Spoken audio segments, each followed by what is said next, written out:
Oh God, it's so exciting. Happy Hail Bob Day. It is a happy Hail Bob Day. Hello, the Curse of Dam. It's the best finishing score we've seen at 5-star level. That was our elo coming into the competition. Eventing Manager is back. Best show that we have, Alphabetti Spaghetti. Looking forward to seeing quality horses. Still a great day for Ireland. Thank you very much for coming on the show. I mean, you're a bit of an eventing geek just like us. And it's time to get on with the show. Welcome to the Echo Ratings Eventing Podcast. And listeners, we have got a slightly different show for you today because this show was actually originally released last week on our sister show, the Echo Ratings Jumping Podcast. And it is a special interview with Harry Charles, who is currently ranked number 1 in the FEI under 25 jumping rankings. And he is just such a good, genuine person who is obviously extremely talented, but works extremely hard as well. And it's a real insight into the life of a top show jumper. And his new relationship with Connolly's Red Mills as well, who, as you know, have been huge supporters of us on the Echo Ratings Eventing Podcast, but now also over on the Echo Ratings Jumping Podcast too. So look, we hope you enjoy it. If you do like it, then please just search for Echo Ratings Jumping Podcast wherever you listen to your podcast, wherever you're listening to this podcast. And we would love it if you would hit subscribe. We've got loads of fun shows coming your way over the next few months and throughout the rest of 2022. So we'd love it if you came along for the journey as well. But for now, I'll just pass it over to myself, Sam, and the absolutely brilliant Harry Charles.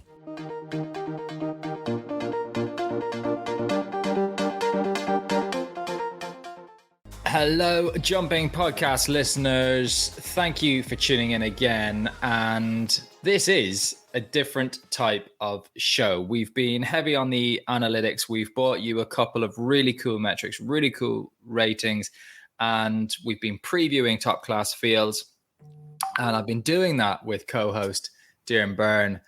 But now we're going to launch a really cool new partnership, and it's going to bring you guys some absolutely world-class interviews and some top-class riders. And to do that, I am joined with the lady who I have stolen from the Echo Ratings Eventing Podcast. She really is the professional at this, folks. She's made all this happen as well. But Nicole Brown, welcome, huge welcome to the Jumping Podcast show. And talk to us a little bit about this Red Mills deal that we've got going on, because it's cool. It is very cool. Look, I am so excited to be here. And little does Dee know, now I'm in his seat, he has got to kick me back out again. We have got so many fun things coming up this year, and we're really, really excited about the new partnership.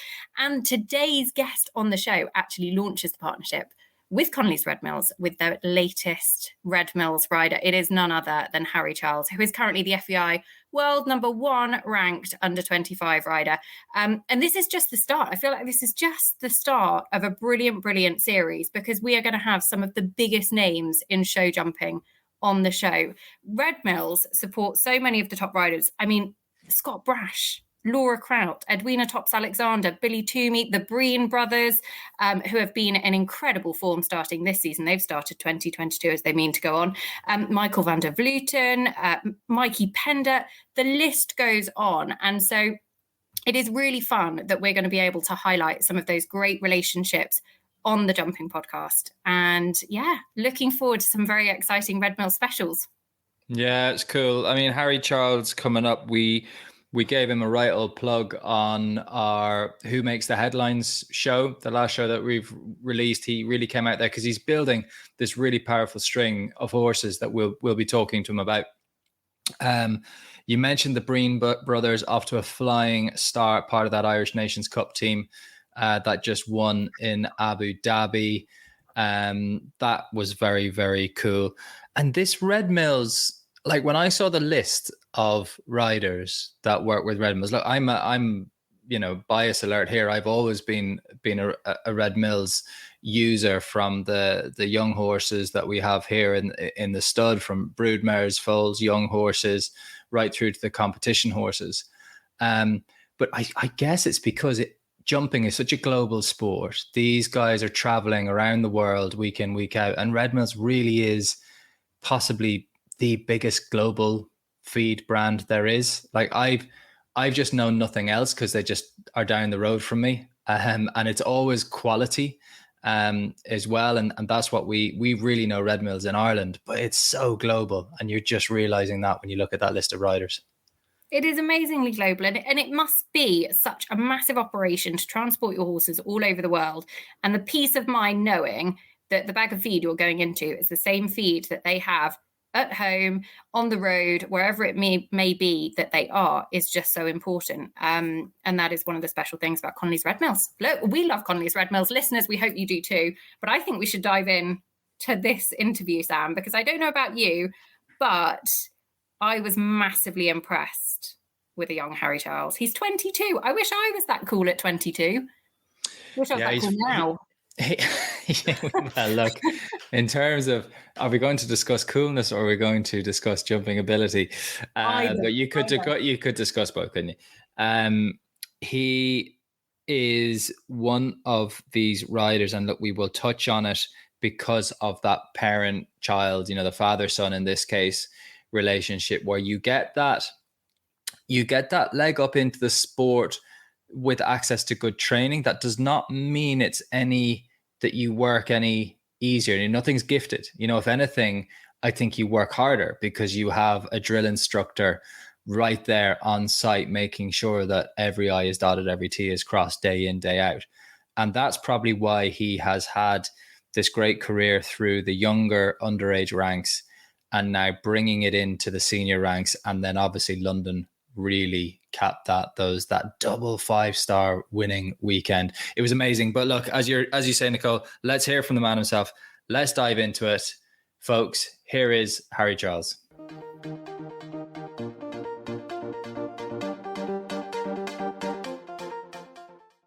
Well, look, let's just crack on with the interview itself, because it is to celebrate a brand new partnership between Connolly's Red Mills and none other than Harry Charles. Harry, welcome to the Jumping Podcast. Thank you guys for having me. Happy to be here. It is a pleasure to have you on the show. Sam's face lit up when you said you were a fan and listened to the podcast, as we were chatting a minute ago.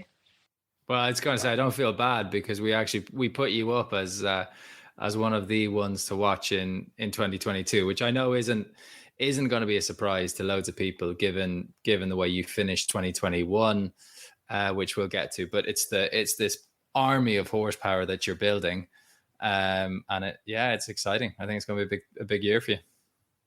No, it was quite cool to hear that. Being mentioned alongside Martin, who seems to have been at the top of the sport now for many years. So that was pretty cool to have heard that. But yeah, that's the aim of the game, really, to try and now just build the horsepower. And there's so many shows; it's so global. There's an old saying my dad said: "You're going to run out of horses before you run out of shows." So it's about having the right horsepower and managing correctly. You say that there's so many shows, so much to do. So let's start there, because we will touch upon what a brilliant year 2021 is.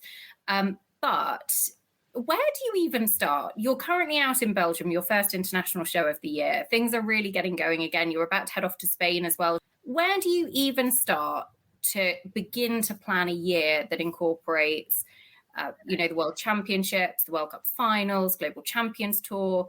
How do you even go about making that a reality? Well, the schedule now is more busy and more global than it's ever been.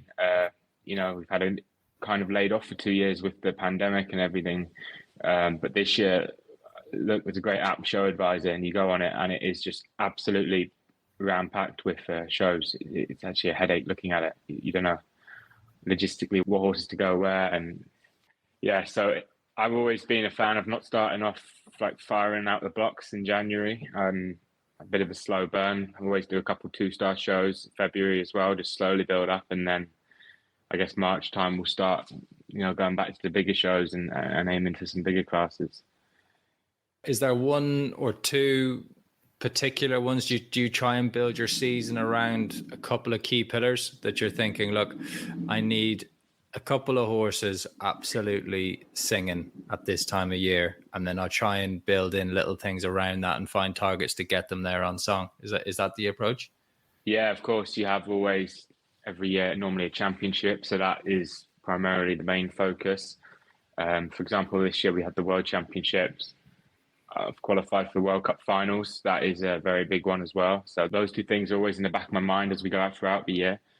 And each show we do kind of build up to those. And how many horses are you planning to campaign in 2020? This year, my team, we've got 7 horses. 4, maybe by the end of year 5 of them will be capable to jump the Grand Prix, which is a huge, huge help. And it's definitely the best team of horses I've ever had.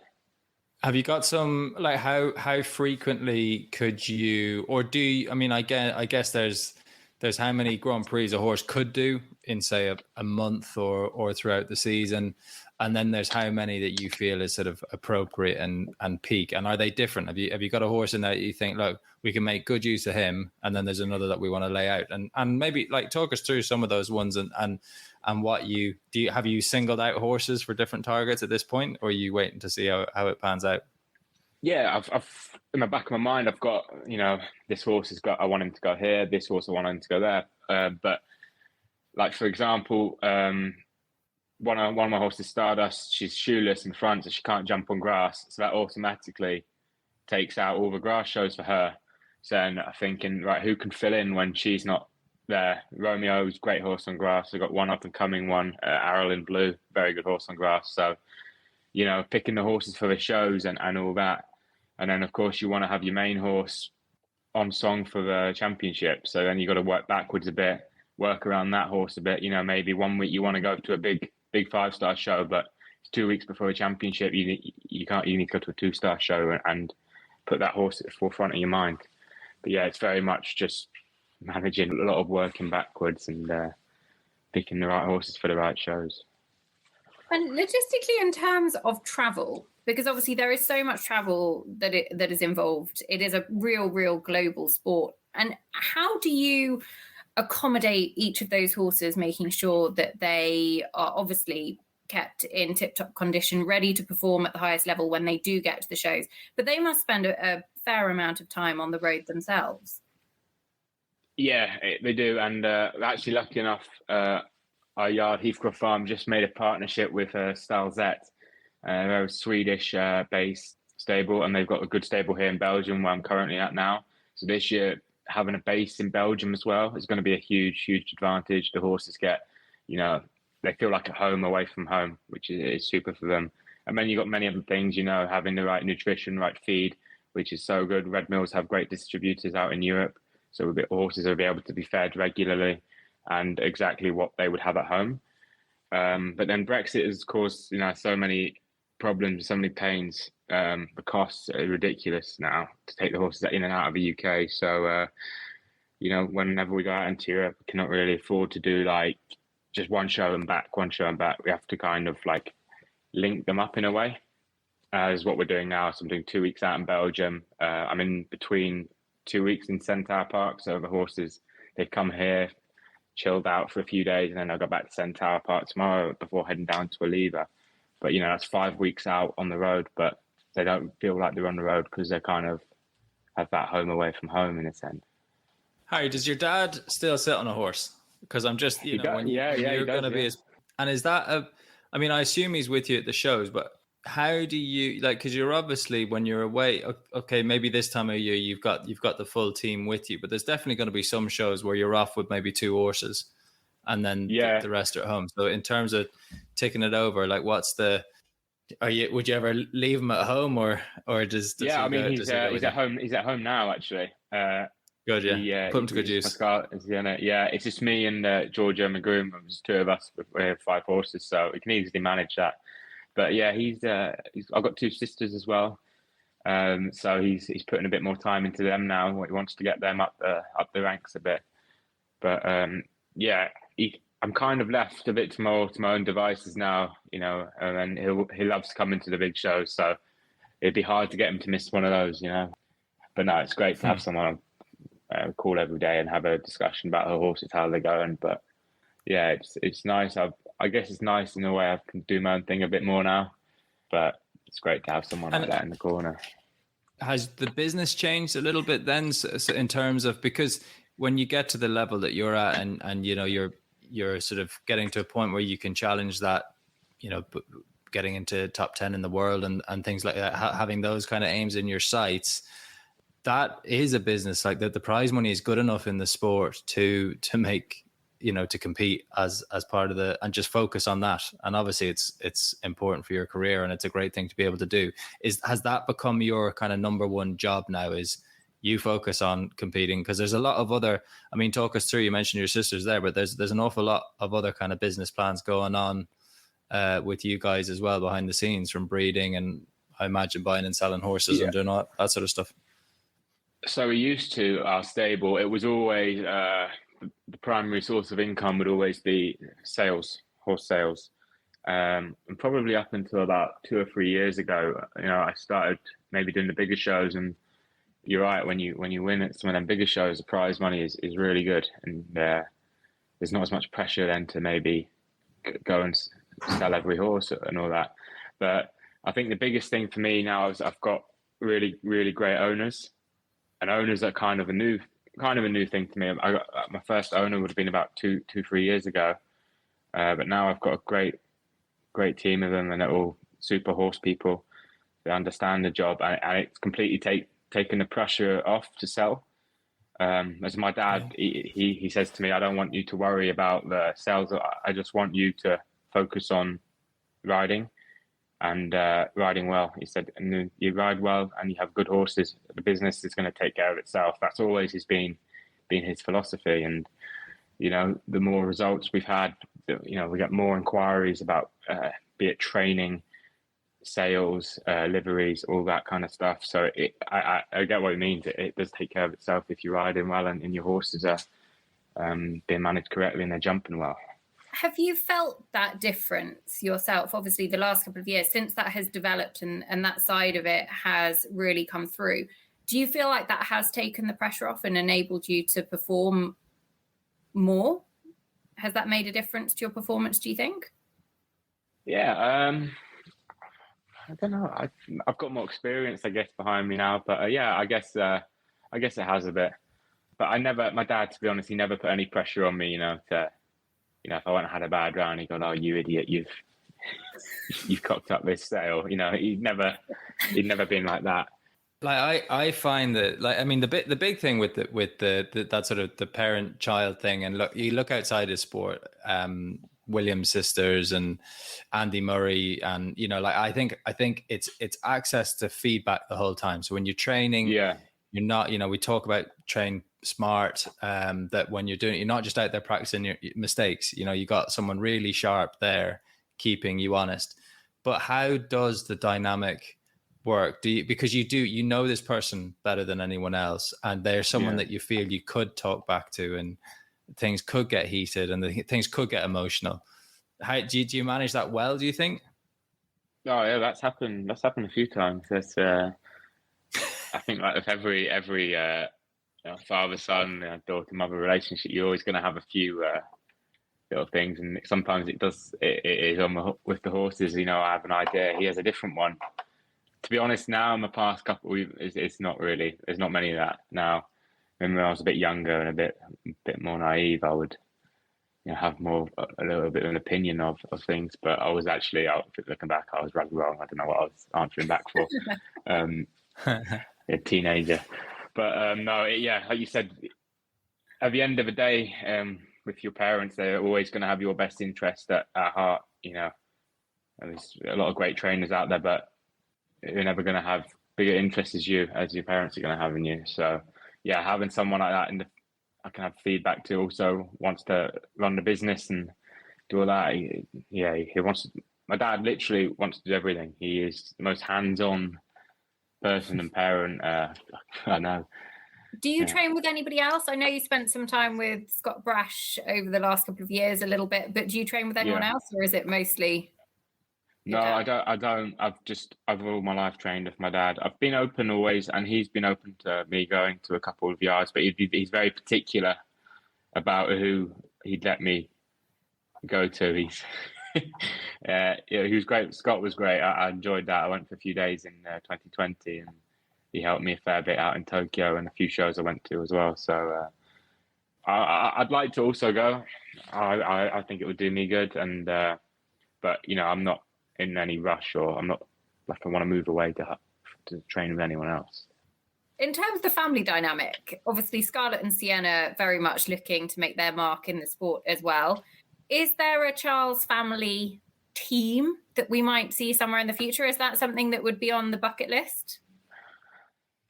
For my dad, absolutely. That's probably the top of his bucket list. He might come out of retirement properly for that. No, I don't think there's any danger of that. I'm going to throw a stat in. Because we're like Nations Cup season's just kicked off, and the two Breen brothers in Abu Dhabi got Ireland a win there, and they finished on 0. And I was looking back at teams winning a Nations Cup on 0. The Germans did it back in 2020, and then I look back and the third time it was done was the Norwegian team, and there was 3 Gullicksons on it. So Jimmy and the 3 of them. So it could be the Charles. I mean, you guys could do a team of 4 if you get your dad out of retirement. Oh, it's just, you'd have to have a back replacement or a new lung to put in. But yeah, I'm sure we'd actually try to do that if that was the case. But no, Scarlett and Sienna, I think they're fantastic talents, and they got a bit of a way to go, but they're both really young and both really hungry. In terms of the breeding side of things, that is a Heathrow farm. Is that something that is very much in mind with, perhaps not LA 2028, but the next Olympics is Brisbane 32, isn't it? Is that something very much on the radar at home at the minute in terms of breeding your next future superstars? Absolutely. Just the cost of horses is it's great. It's great if you have a good one, but it's a nightmare if you want to try and buy one. It's just too expensive. So we turned to breeding about 7 years ago. He's our oldest one now, is 7, as a way of trying to get horses most cost efficient way, without looking. If you try and buy a good 5-year-old now, it's nearly everything is nearly 100 grand. It's nearly the starting point, which is crazy. But yeah, breeding horses, we're very much the model that quality over quantity. We work closely with a lot of guys in Europe and the bloodlines and all the stallions and the right mares. But yeah, a couple of really exciting ones already coming through. And like you said, it is all about future proofing for these next Olympics, these next things. And it's great. I think hopefully I'm set for the next few years with these great group of horses I've got, but then keep looking beyond that because it's a long game with horses. You got to really think ahead. Would you like to expand your string from 7, or is that a sweet spot for you? 7's a great number. They're all would be older horses. One of them, Sherlock, he's 9, but he's to be honest, he's quite inexperienced for 9, so he would be the one a little bit behind, and kind of like the younger horse in the string. 7 seems to be a really good number to have. Not too many that you leaving one out or one's getting left behind and not enough. But of course, you have enough horses to rotate and keep each one fresh and fit. I was going to ask you about your first horse that got you going, because I was based with Laura Collett, and she had an eventer called Quantro, who then became a show jumper. And he got you going, but it's an interesting one in terms of, talking about the price of horses now. I think there's 2 things in there. It's how much you can make horses in the game, and how difficult that is. But also for you starting off is, you might have had access to a top class tuition on the doorstep, but you had to work your way up with fairly normal resources, to get going in the game. Talk to me about him anyway. Talk to me about Contra. So Contra, he was nowhere near the prices we just discussed. He came from Laura. He came originally for my little sister to try. Laura rang my dad, got a great horse for one of your girls, and Sienna was very small when she got on him, and he was bouncing all over the place, flying through.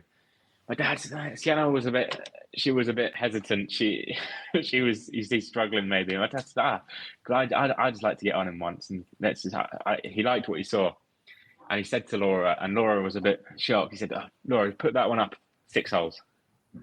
She said, he's never jumped this big before. And he comes to it was about a 150 oxer, and he come quite slow, and he just give a bit of leg off the floor, and he went, wow, like 2 foot over the top. And straight away he got off him, said, oh, he bought him straight away after that. And then Scarlett had a little ride on him, but they were both really young at the time, Scarlett and Sienna.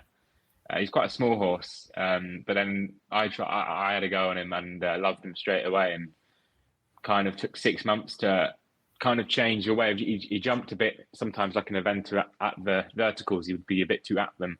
So I had to kind of just set him up to be more of a show jump, and he got it like instantly. Such a fast horse. Absolutely terrible to do any flat work with. He was a bit of a nutcase, but he's still going strong now. I blame Laura for that. She's very shoddy on the flat. She told me she had he was a nightmare to do a dressage with.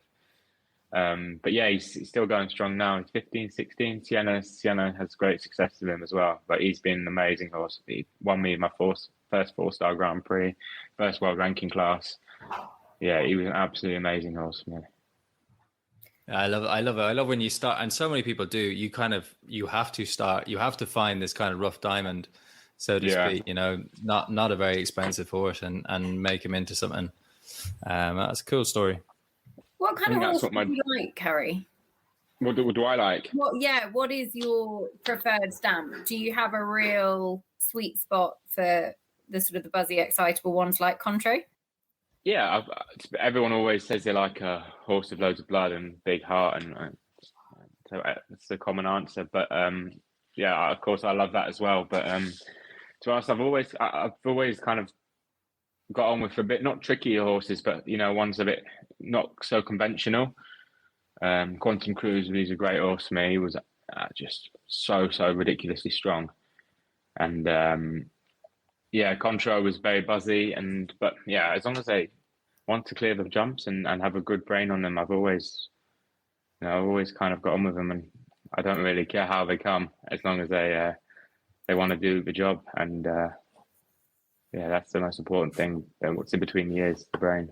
Harry, if we take the spotlight off just you for a second, and we look at Great British show jumping, World Championships in mind. Ben and Explosion, obviously a phenomenal. You're, individual Olympic champions. Yeah. You're building this string of horses coming off the back of a really strong finish of 2021. Do you feel like Great Britain's in good shape? Would you like to see some more depth there? What do you think the kind of the health of British show jumping is like right now at that top level? Thinking about trying to win a team gold at a World Championships. It's funny.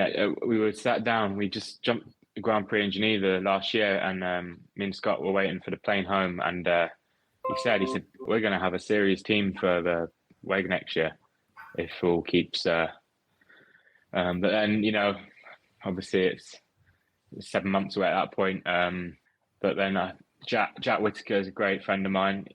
Unfortunately, he just sold his best horse. Straight after London, so that is a big hit for the World Championships. That was looking a really promising partnership.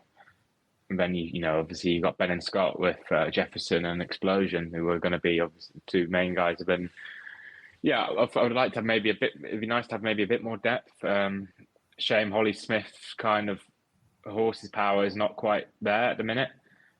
Denver being sold, and of course Heart's Destiny a couple of years ago, sadly passing away. But it's another great. We have the riders. That's the thing. It's just linking them riders up with the horses. But I think when it comes down to it in July, I think we will have a pretty strong team. I'd like to think so. You make a good point about the riders, because Sweden would not have been favourites for Tokyo at the start of the year. They were getting there. We just made them favourites going into it, but they built up this really strong squad. But really, with those three riders, I mean, that they are, and the horsepower that they had was just head and shoulders. Can you see another? And I mean, to be honest, I know there's four at WEG, yourself, Scott, and Ben. All the wheels stay on the buses. You will have seriously strong horsepower there. Yeah. But is there another horse that you think is on the verge of a big breakthrough, and who of yours do you think is probably most likely to take that spot? I thought the horse on the verge of a big breakthrough was Jack with his one. They were just going to come into form, jumped serious in Geneva. Unlucky not to be clear. And then straight away in London, boom, clear in the World Cup.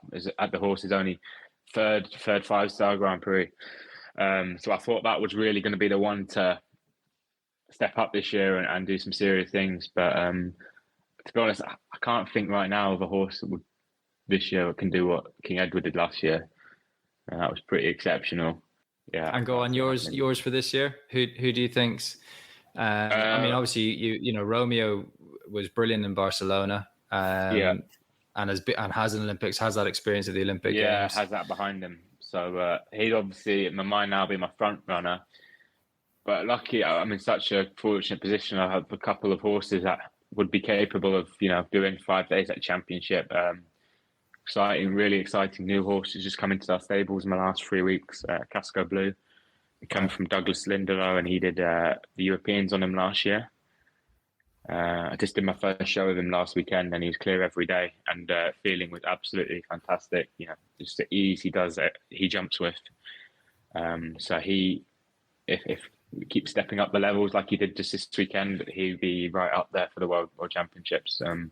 And then I have one fantastic horse, inexperienced, but she could be everything. In Ireland Blue is owned by Anne Thompson, same as Romeo. So those 3 horses, I think it will be between them 3, to be honest. Cas really Blue is a very exciting addition to your string. I'm just looking him up here on our ratings because he's very high. He's cool. He's done some great things, and I'm very excited with him. And Harry, it would be wrong of us to have this show without talking about London, because it was such an incredible second half of the year last year. You're currently ranked number 1 in the FEI under 25 world rankings, 38 in the world. Just talk us through, because you went into London in very, very good form. You'd had some really good results in both Geneva, Madrid as well.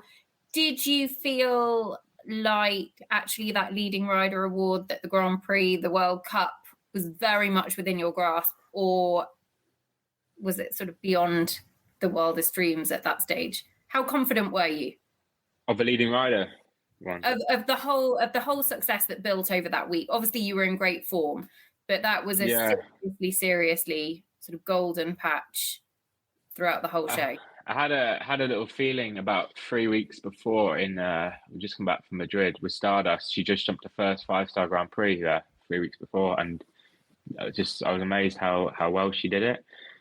And I knew I had Geneva coming up and London. The plan was to jump her in the World Cup and the Grand Prix in London anyway.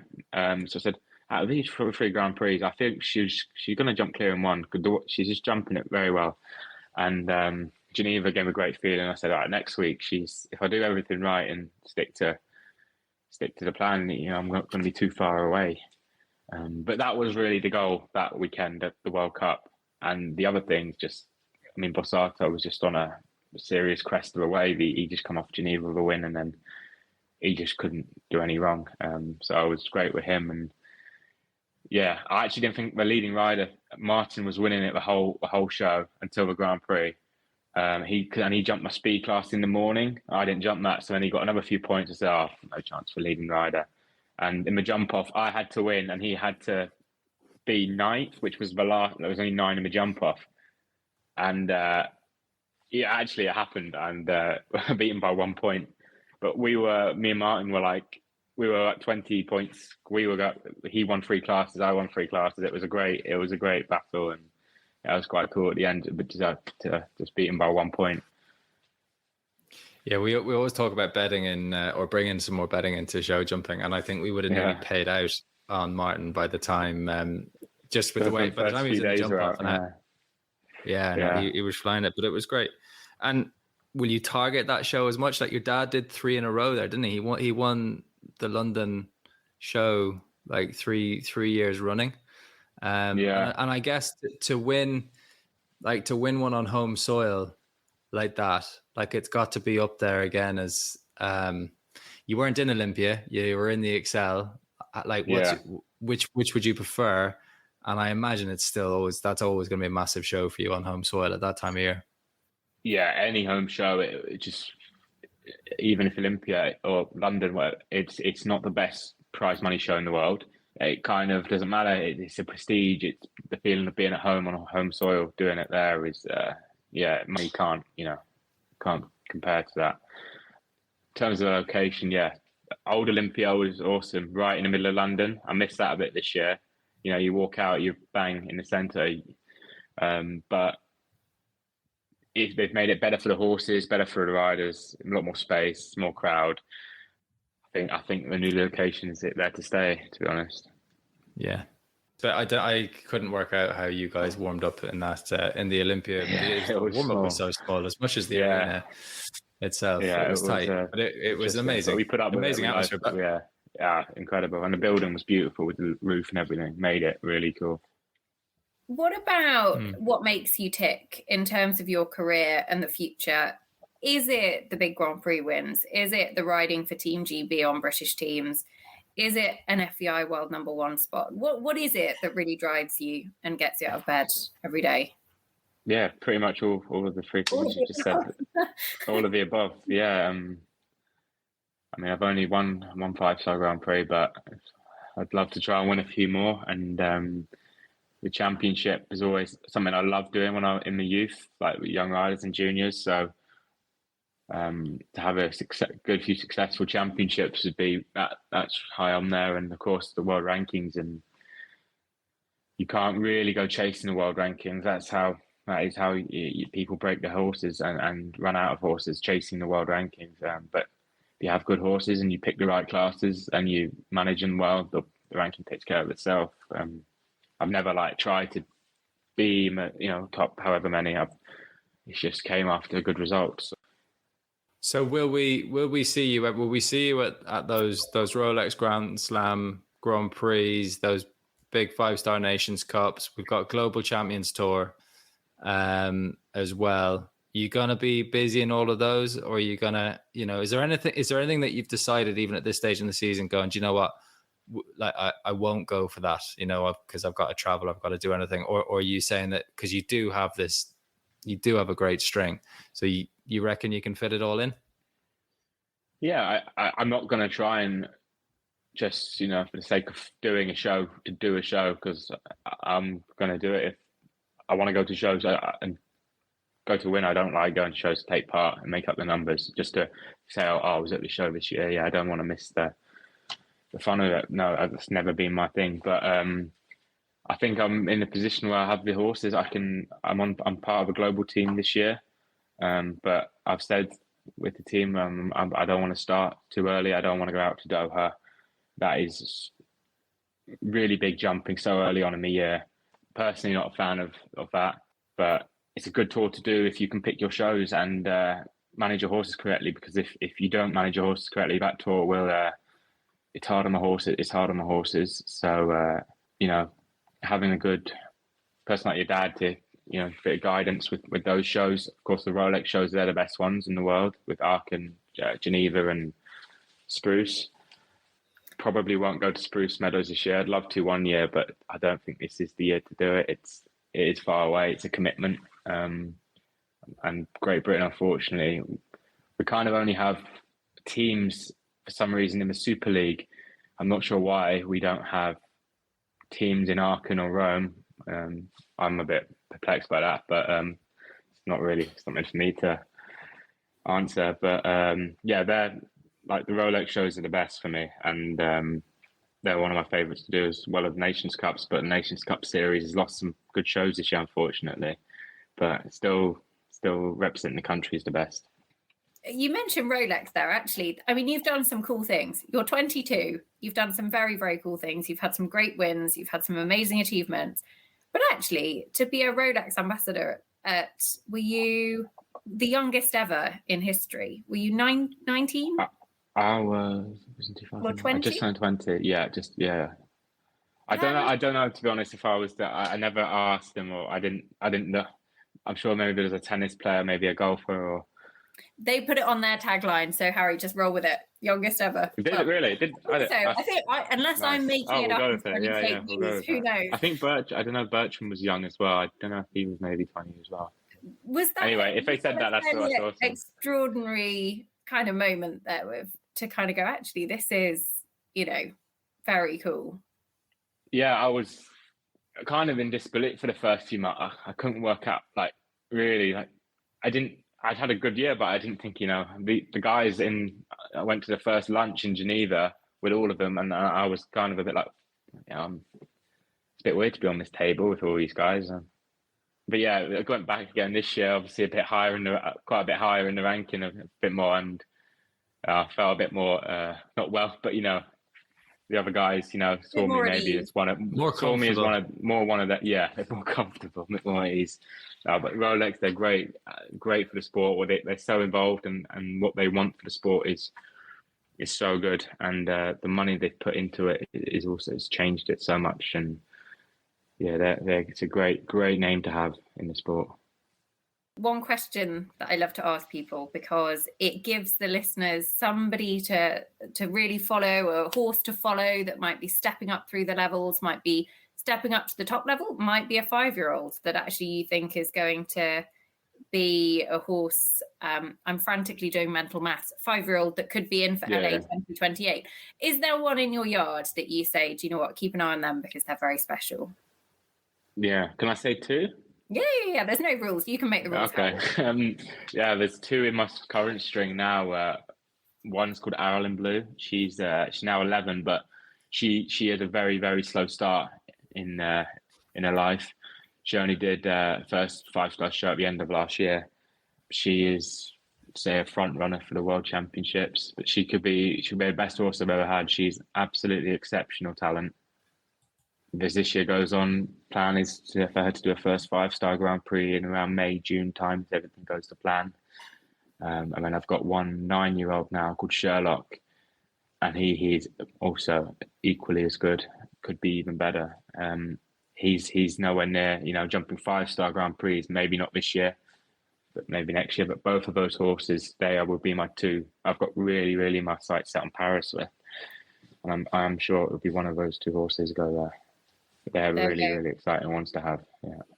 Arlen Blue and Sherlock, we will be following them with a lot of interest. Harry, it has been the most incredible few years to get to this point, but there is no doubt there is so much ahead, and we can't wait to follow your journey as well. So a big, big thank you for coming on the show. Congratulations on the new partnership with Connolly's Red Mills as well. Thank you. It's great to be part of it. Yeah. It's very exciting times. Mill's just down the road from me, Harry. I could literally throw a stone and hit the mill, and you will be that person that use all that special packaging to fly all the way around the world and go to all these global events and stuff like that. So, yeah. Actually, Harry, your dad spent a lot of time over in Ireland when he was... Yeah, he did work for Eddie Macken for a long time.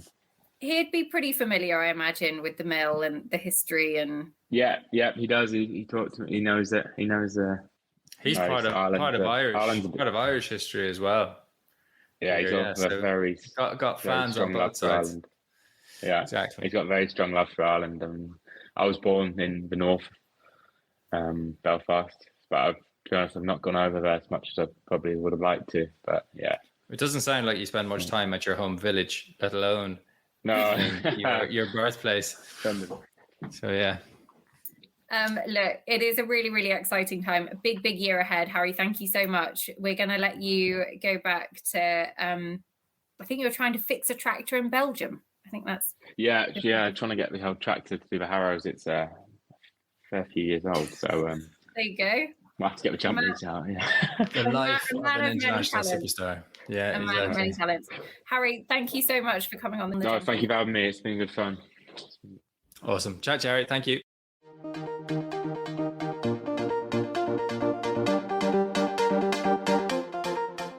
Thank you for listening to this episode of the Eventing Podcast Classics. Don't forget that the entire back catalogue of the show are available to go back and listen to for free on your chosen platform, or just go to equiratings.com/podcast and you can find the link to go and look back and peruse them at your leisure. There's over 500 previous podcasts, everything from interviews, event previews and reviews, you name it. It is all available for you to go back. So why not go and have a delve and see what you might listen to next. For now, though, that is all we've got time for. We'll be back very soon with more. Thank you for listening to the Echo Ratings Eventing podcast. Have a wonderful day, everybody. And I look forward to having you back with us soon. Don't forget to follow us on Facebook and Instagram for more. Listeners, we'll speak to you again soon.